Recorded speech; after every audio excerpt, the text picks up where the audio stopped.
Yakobus 1 ayat 5 sampai 6. Tetapi apabila di antara kamu ada yang kekurangan hikmat, hendaklah ia memintakannya kepada Allah, yang memberikan kepada semua orang dengan murah hati dan dengan tidak membangkit-bangkit, maka hal itu akan diberikan kepadanya.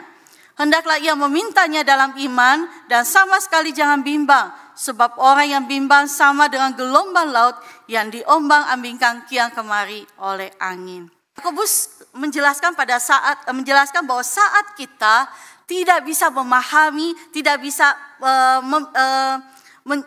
bisa mengerti mengenai penderitaan, kita diminta untuk meminta hikmat daripada Tuhan. Kita diminta untuk meminta hikmat kepada Tuhan di dalam iman.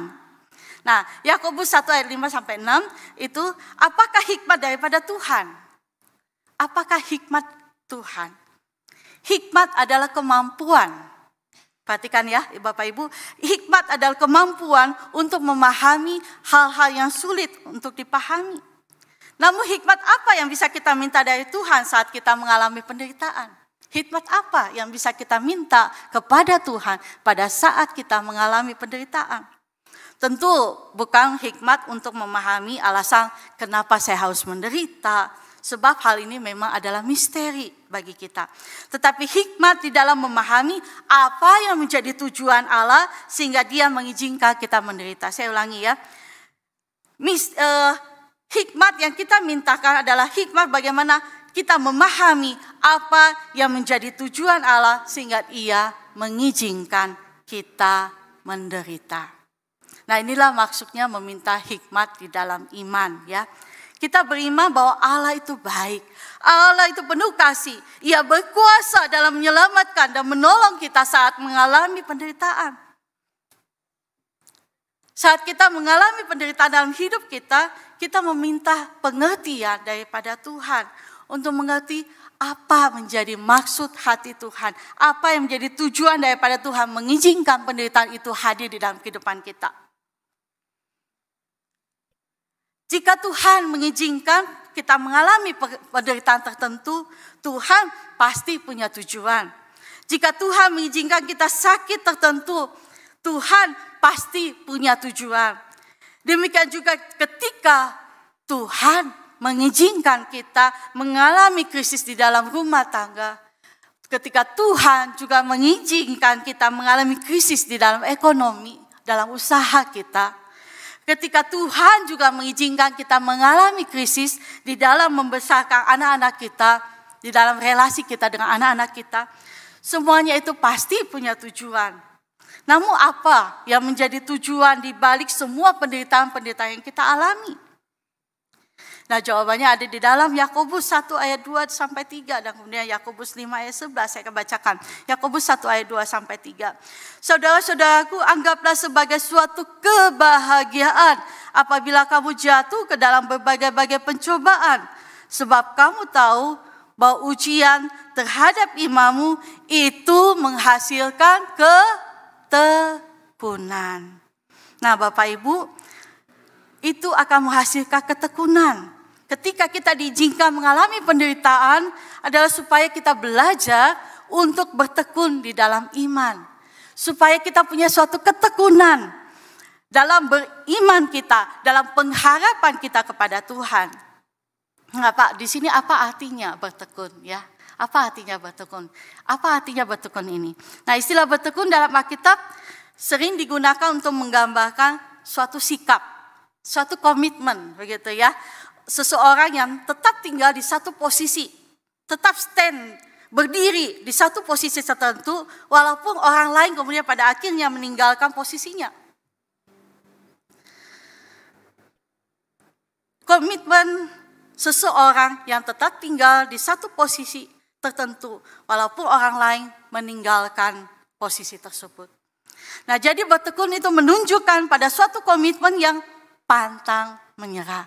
Komitmen untuk pantang menyerah di dalam mengikut Tuhan. Itulah yang dikatakan bertekun di dalam iman dan pengharapan kepada Tuhan.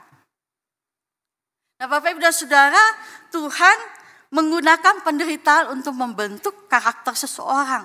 Tuhan menggunakan penderitaan juga salah satunya adalah untuk membentuk karakter daripada anak-anak Tuhan. Bagaimana supaya kita bisa bertahan di dalam penderitaan? Yakobus memberikan kepada kita dua hal yang penting, begitu ya, atau dua prinsip yang penting.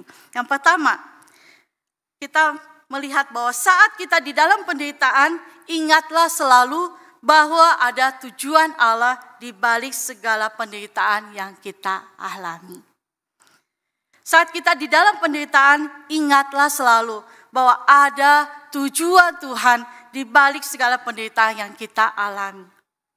Dalam Yakobus 1 ayat 2-3, Yakobus berkata, saat seseorang berhadapan dengan berbagai rupa penderitaan, ketahuilah bahwa tujuan dari semuanya itu adalah supaya orang-orang percaya, orang-orang beriman, orang-orang yang di dalam Tuhan punya atau memiliki ketekunan. Ketekunan inilah yang menjadikan orang-orang percaya itu sempurna. Ketekunan inilah yang akan menjadikan orang-orang percaya itu semakin kokoh, semakin sempurna, semakin dimurnikan. Nah, Bapak, Ibu, dan Saudara, itu yang prinsip yang pertama. Dan prinsip yang kedua, pada saat kita mengalami penderitaan, ingatlah bahwa ada Allah yang baik, ada Allah yang penuh anugerah, ada Allah yang penuh kasih yang menyertai kita senantiasa. Penderitaan yang kita alami bukan tanpa ada yang mengawasi. Ya Bapak Ibu, penderitaan yang kita alami bukan tanpa ada yang mengontrol. Bukan begitu saja terjadi dan kemudian tanpa ada kontrol sama sekali, enggak. Tetapi penderitaan yang kita alami itu ada yang mengawasi, ada yang mengontrol. Siapa? Yaitu Allah sendiri. Allah sendiri yang mengontrol, Allah sendiri yang mengawasi. Ada mata Tuhan yang memperhatikan, ada mata Tuhan yang tertuju dalam kehidupan kita. Kita mengatakan, Tuhan, apakah Engkau melewati saya? Apakah Engkau tidak melihat saya? Apakah Engkau tidak melihat penderitaan saya? Tidak. Tuhan tidak pernah meninggalkan kita. Tuhan tidak pernah meninggalkan kita. Tuhan ada mengawasi kita dengan matanya. Tuhan mengawasi kita dengan kasih-Nya, dengan anugerah-Nya. Tuhan tetap mengangkat kita, menopang kita, sehingga kita bisa ada sebagaimana kita ada saat ini. Bapak, Ibu, dan Saudara, saat Tuhan mengizinkan kita mengalami penderitaan, Tuhan sendiri yang menatang kita, Tuhan sendiri yang menopang kita. Ia melihat, memperhatikan hidup kita. Kita tidak pernah sendirian. Ingat itu Bapak, Ibu, dan Saudara. Kita tidak pernah sendirian. Tapi jujur, ada kalanya pada saat kita mengalami demikian. Mungkin kita mengatakan, kamu enak, kamu tidak mengalami seperti saya. Coba kalau kamu mengalami seperti saya. Coba ketika kesehatanmu direnggut sepertinya. Coba ketika kamu mengalami seperti saya, mengalami badai dalam kehidupan yang tidak ada lepas-lepasnya. Seringkali kita mengatakan, why God?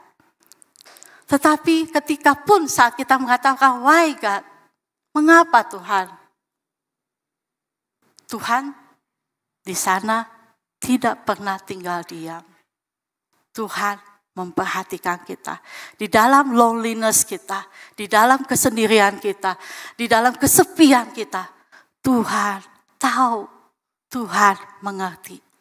Nah Bapak, Ibu, dan Saudara, Tuhan memantau kehidupan kita, Tuhan menjaga kita. Dan ketika kita bisa melalui semuanya itu, kita bisa berkata seperti Daud dalam Mazmur 23. Sekalipun aku berjalan dalam lembah kelam, aku tidak takut sebab gadamu, tongkatmu menyertai aku.